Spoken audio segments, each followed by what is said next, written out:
ഹുബ്ബളി അമർഗോളിൽ വെച്ച് കഴിഞ്ഞ ദിവസം രാത്രിയാണ് സംഭവം. അമർഗോളിലെ ദളിത് ദമ്പതികളുടെ പ്രായപൂർത്തിയാകാത്ത മകളെ പീഡിപ്പിച്ച കേസിലെ പ്രതിയെ പിടികൂടാനാണ് നവനഗർ പോലീസ് എത്തിയത്. പ്രതി സദ്ദാം ഹുസൈൻ ലിംബുവാലയെ അറസ്റ്റ് ചെയ്യുന്നതിനിടെ ഇയാൾ പോലീസുകാരെ ആക്രമിക്കുകയായിരുന്നു. അക്രമത്തിൽ 2 പോലീസ് ഉദ്യോഗസ്ഥർക്ക് പരിക്കേറ്റു. ഇതോടെയാണ് പോലീസ് ഇയാളെ വെടിവെച്ച് കീഴ്പ്പെടുത്തിയത്.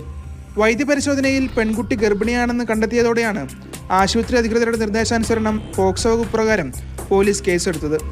പീഡന വിവരം പുറത്തു പറഞ്ഞാൽ പെൺകുട്ടിയെ കൊലപ്പെടുത്തുമെന്ന് പ്രതി സദ്ദാം ഹുസൈൻ ഭീഷണിപ്പെടുത്തിയിരുന്നു. ഇതോടെ പീഡന വിവരം പെൺകുട്ടി വീട്ടുകാരിൽ നിന്ന് മറച്ചുവെക്കുകയായിരുന്നു. അതിനിടെ സംഭവത്തിൽ ലവ് ജിഹാദ് ആരോപണവുമായി ഹിന്ദു സംഘടനകൾ രംഗത്തെത്തി. സംഭവത്തിൽ പ്രതിയെ പിടികൂടാൻ വൈകിയതിൽ പ്രതിഷേധിച്ച് ഹിന്ദു സംഘടനകൾ കഴിഞ്ഞ ദിവസം നവനഗർ പോലീസ് സ്റ്റേഷൻ ഉപരോധിച്ചിരുന്നു. നേഹ ഹിരാമത്തിന്റെ കൊലപാതകത്തിന് പിന്നാലെ നടന്ന സംഭവം ഹുബ്ബളിയിലെ ഹിന്ദു സംഘടനകൾക്കിടയിൽ വലിയ പ്രതിഷേധത്തിന് കാരണമായിട്ടുണ്ട്.